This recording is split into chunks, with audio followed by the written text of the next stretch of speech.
Bien-aimé de Café Évangile, Moïse lui-même le fait comprendre dans le récit du buisson ardent quand il appelle le Seigneur le Dieu d'Abraham, Dieu d'Isaac, Dieu de Jacob. Il n'est pas le Dieu des morts, mais des vivants. Tous, en effet, vivent pour lui. Mes chers amis, Jésus donne cette réponse à des Sadducéens qui l'interrogent sur la résurrection des morts. Les Sadducéens ne croyaient pas en la résurrection du corps alors que les pharisiens y croyaient. Et les Sadducéens ont donc interrogé Jésus sur la résurrection du corps en utilisant un exemple presque inouï.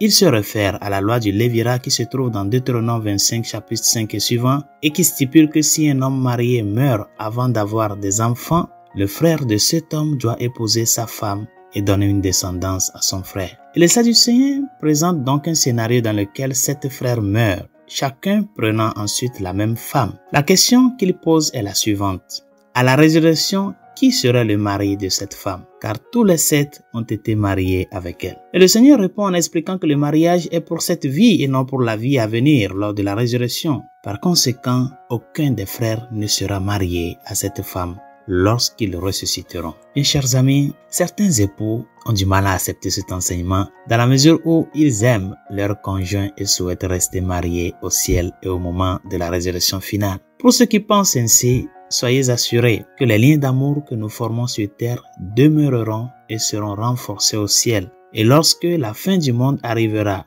et que tous nos corps ressusciteront et seront réunis à nos âmes, ces liens d'amour resteront plus forts que jamais. Cependant, le mariage au sens terrestre du terme n'existera plus. Il sera remplacé par l'amour pur de la nouvelle vie à venir. Cet enseignement nous donne une raison de réfléchir davantage au magnifique enseignement de notre Seigneur concernant son retour dans la gloire et comme nous le disons dans le credo, la résurrection des morts et la vie du monde à venir. Nous professons cette croyance chaque dimanche à la messe, mais pour beaucoup, elle peut être difficile à comprendre. Alors, que croyons-nous vraiment? En termes simples, nous croyons que lorsque nous mourons, notre corps est mis au repos, mais que notre âme entre dans un moment de jugement particulier. Ceux qui restent en état de péché mortel sont éternellement séparés de Dieu. En revanche, ceux qui meurent en état de grâce vivront éternellement avec Dieu. Et la plupart des personnes qui meurent mourront probablement avec quelques péchés véniels durables sur leur âme. Le purgatoire est donc la grâce de la purification finale que l'âme de la personne rencontre à sa mort. Et le purgatoire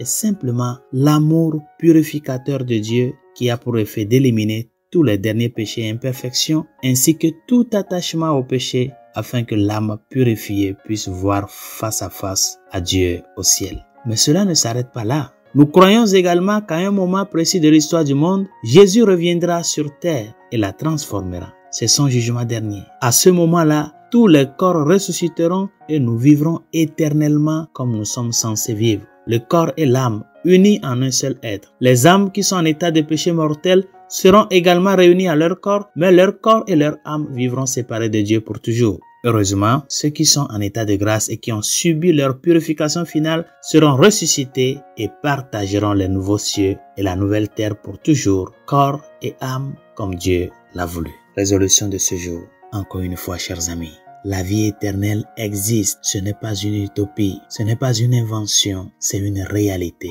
Et notre foi doit s'approfondir sur cette vérité-là de l'existence de la vie éternelle. La vie de l'homme ne s'arrête pas sur cette terre. Il y a la vie éternelle. Et cette vie éternelle, nous devons la préparer. La préparer pour pouvoir la jouir près de Dieu et non loin de lui. Bonne journée. Dieu vous bénisse.